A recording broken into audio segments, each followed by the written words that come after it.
Hello and welcome to Dark Souls Q&A episode 4. My name is Alex or Silvermont, and whilst the last few times we talked about such themes as the Abyss, the Gaping Dragon and even the Primordial Crystal, this time we're going to talk about a very popular and highly requested character, for a lore video that is, Vengarl. Whilst he doesn't have enough content to make a proper lore video on, I feel, he should make for an interesting Q&A. Incidentally, the next episode will be Jester Thomas, so if you have any theories or questions about Thomas, leave them in the comments here and I'll get around to them in the next episode, or at least the episode I talk about Thomas in. Why Vengarl and then Thomas? No real reason beyond them both being popular characters, although one is arguably a more useful summon. I'm not going to drop any revelation bombs on how Thomas is actually Vengarl's beheader, or anything like that. Even if Thomas helps you kill Mytha, who is fond of throwing her own head around, and that's a bit too tenuous of a connection. But on that note, let's get started, shall we? And we will start with Vengarl. Vengarl is a talking head. I feel we should get that out of the way just to begin with. Why is he still alive and able to talk? It doesn't really matter in my opinion. Do you have any ideas as to why or how? Leave them in the comments for sure, but I think maybe it has some involvement with the Duke whom his body is found near. Or at least that's where it used to be found. At any rate, Vengarl is in a surprisingly good mood, considering he's a decapitated head. And why not? He lives a peaceful life now, if you can call it such. He watches and learns. He stares up at the stars, and he contemplates. A far cry then from the man he once was, a vicious warrior of the land of Forossa. When Vengarl was born, Forossa was in the midst of a war with her neighbour states that had doubtless been going on for quite some time to hear him speak of it. He remarks that Forossa was a land in the distant east, and we know that Mira and Jugo too lay in the east. Perhaps Forossa lay in the middle. One side on Mira, the other side is Jugo. Fighting a war on both sides at once seems, pretty bad. At any rate, he was witness to his kingdom's fall and the scattering of her people.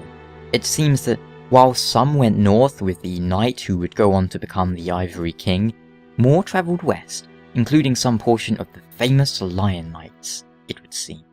From his dialogue, Vengarl seems to imply that he and a number of Lion Knights, not to be mistaken for the Lion Clan, took up the life of the Sellsword, and were hired by the King to defend the kingdom.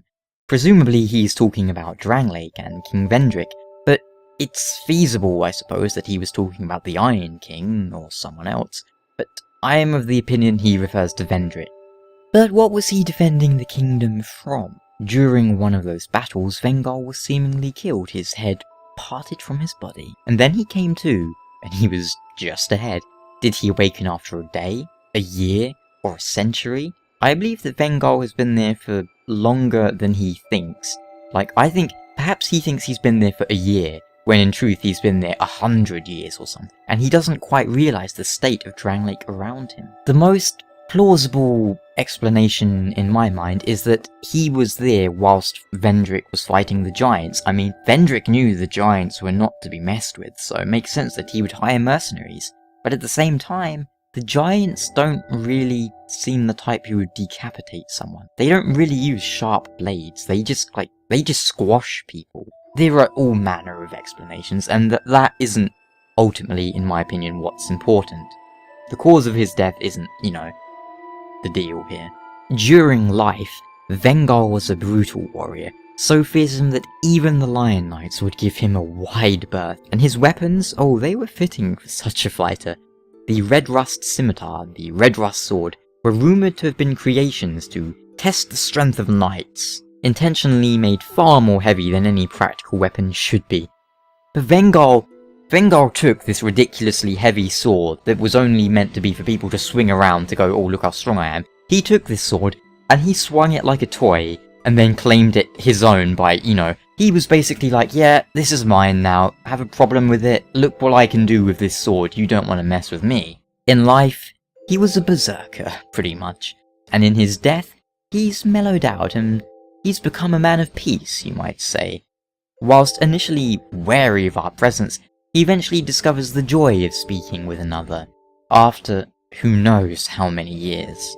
Meanwhile, his body rampages in Seldora, Vengarl having a vague awareness of its actions and advising we keep well clear of it. But if you are brave enough to face it, and strong enough to put the body to rest, he will profess his gratitude, apparently having no remorse for his body after all this time. And from that point he's available as a summon, although perhaps this is just my personal experience, but I never found him all that useful as a summon. Summoning him against the ancient dragon would typically end up, well, with him melting in a puddle moments after the battle begins. But who killed him? And what was he doing in that part of the world? Well, I don't have much to back this up, as a forewarning, but I get the impression that if it wasn't the giants he was fighting, perhaps he was sent with a detachment of royal soldiers, supplemented by Vengarl and some Lion Knights, and they were sent to march on Seldora once the Duke's actions there were discovered. As you probably know, one day Seldora was essentially overcome with all these foul monsters, which might have something to do with Seath, who... Now, this is going a bit off topic, but... Topic, not toffee. So, I get the impression that Seath's soul, maybe not actually Seath himself, but the soul, which has memories of Seath, possessed a singular, one little spider, and from there it grew, and it grew, and it multiplied, and eventually Seldora was overrun with gross spider things, and I think when that happened, Vendrick sent some soldiers down there to, to deal with it, and perhaps Vengarl even came face to face with the writhing ruin, the Duke's dear Freya, and maybe that's where he lost his head. Another possibility is that Vengarl and his men were ambushed in the shaded woods, because there do seem to be all manner of strange goings-on in those woods. Maybe it was just bandits, but who knows. What do you think? Let me know what you think of Vengarl right now in the comments, literally this very moment. And on a semi-unrelated note, Vengarl reminds me a bit of Pispot Gargravar, a man whose body and mind are undergoing a period of legal separation. That's Pispot Gargravar from the Hitchhiker's Guide to the Galaxy, where he serves as the custodian for the Total Perspective Vortex. Yes, though, please do let me know what you think of Vengarl of Forossa, and of course, if you have any specific questions or theories about Thomas the Pyromaniac, leave them below too, and we'll talk about them next time. Or it might be the one after next time, depending on how I schedule these videos. Yeah, but we'll get around to it soon enough. Until then though, thank you so much for watching, listening and all that, and I will see you next time. Take care.